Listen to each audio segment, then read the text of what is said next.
The Tacoma Narrows Bridge did not need a once-in-a-century storm to destroy it.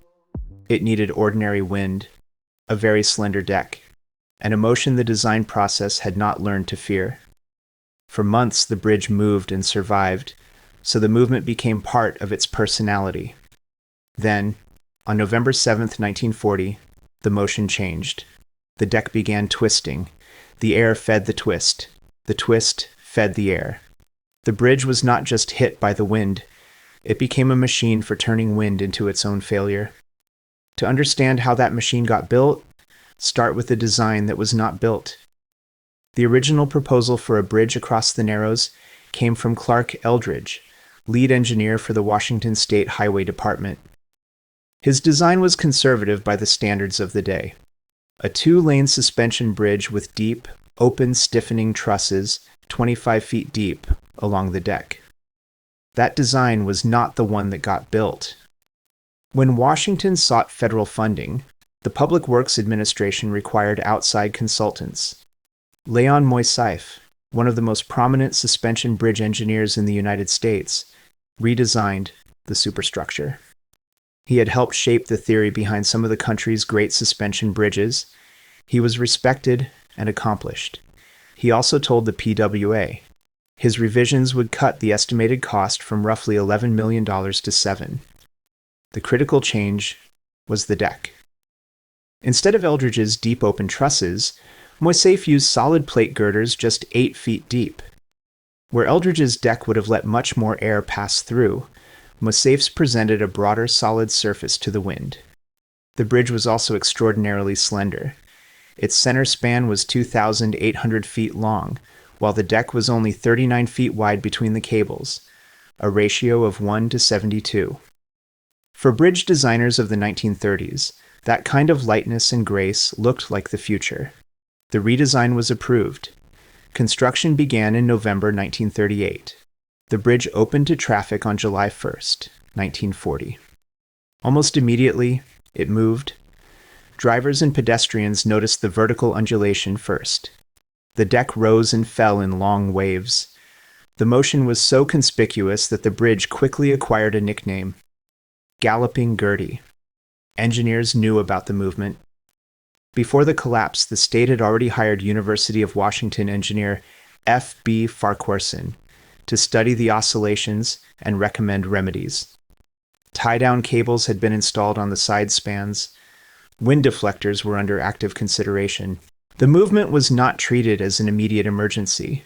It was treated as an alarming peculiarity, but still a manageable one. People drove across the bridge for the experience.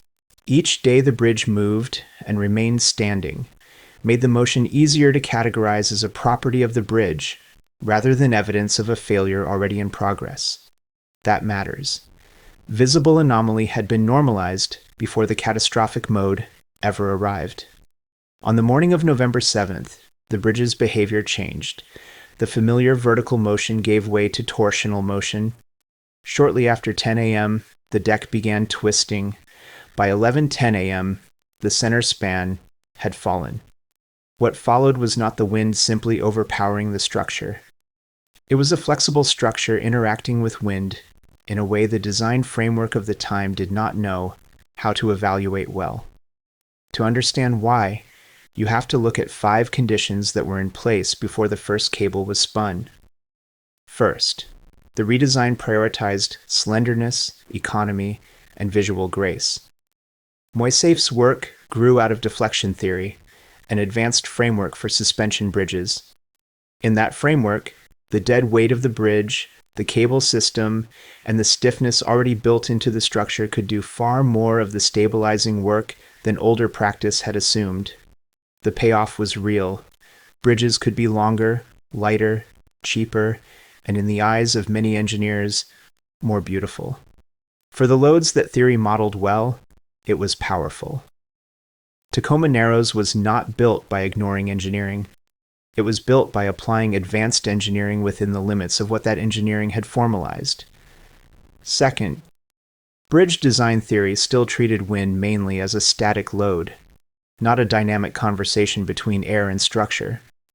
In the 1930s, suspension bridge engineers were highly capable at analyzing gravity loads, traffic loads, and steady horizontal wind pressure.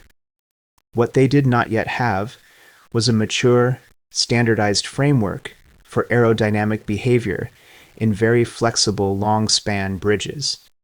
Wind was generally treated as a force that pushed on the structure, not as something that changed when the structure itself began to move. That distinction is everything. If a bridge moves in wind, it changes the airflow around its deck. The changed airflow alters the force on the deck. That altered force changes the next motion. The bridge is no longer just resisting wind. It is helping create the conditions of its own next displacement. Dynamic wind tunnel testing existed in aeronautics. It was not yet a routine requirement in suspension bridge design. Third, the bridge's motion had already been absorbed into the category of spectacle. Between July and November 1940, the bridge's oscillations were visible, documented, and widely discussed. Farquharson was studying them. Remedies were being developed, but traffic continued. The nickname stuck, and the bridge's motion became part of its identity in public life. When a system produces conspicuous abnormal behavior and survives, people begin to discount the warning. The bridge taught its observers that movement could be dramatic without being fatal. That lesson held until it didn't. Fourth, the design had not been subjected to the kind of aerodynamic testing that later became standard. This was the clearest gap. The problem was not that the calculations were sloppy. The problem was that the design process of 1940 did not yet routinely demand a dynamic aerodynamic investigation of a bridge deck like this one. After the collapse, the Federal Investigating Board identified excessive flexibility, the aerodynamic effect of the solid plate girder deck, and the need for wind tunnel model testing as central lessons. Those lessons were learned after the bridge fell, not before it was built. Fifth, once the bridge entered large torsional motion, the motion itself began feeding the forces acting on it. Engineers still debate some details of the transition from vertical oscillation to catastrophic twisting, but the standard modern explanation centers on self-excited torsional flutter, a self-reinforcing twisting instability. In that kind of instability, the twisting of the deck changes the airflow in a way that adds energy back into the twist. The motion becomes self-reinforcing. The wind did not need to become a hurricane. It only needed to keep supplying the flow field that the moving bridge was already turning into fuel. This is why Tacoma Narrows is so often misunderstood. The famous footage tempts people to call it a simple resonance story, as if the wind just happened to hit one magic frequency and the bridge obediently shook itself apart. That is too simple. The stronger account is an aerodynamic one. Vertical motion, vortex effects, torsional instability, and a bridge deck so flexible that once the twisting mode took hold, the airflow and the structure began driving each other.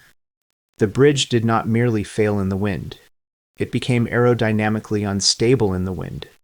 The collapse had an immediate effect on the profession, even if the exact mechanism was not settled in a single afternoon.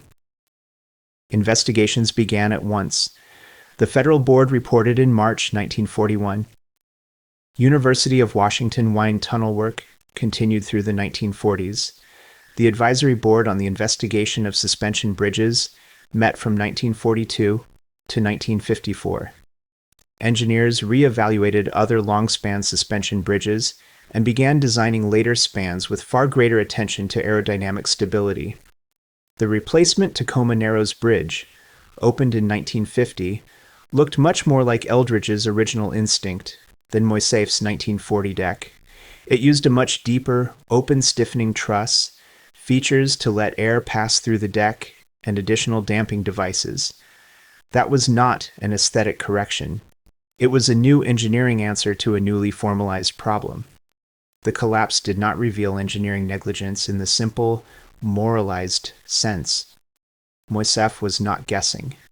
He was applying the best accepted theory available to him, and that theory had worked impressively within its domain. What the collapse revealed was that the domain itself had an edge. Past that edge, the equations were not wrong. They were incomplete. The deeper failure was not that the bridge was slender, or beautiful, or inexpensive.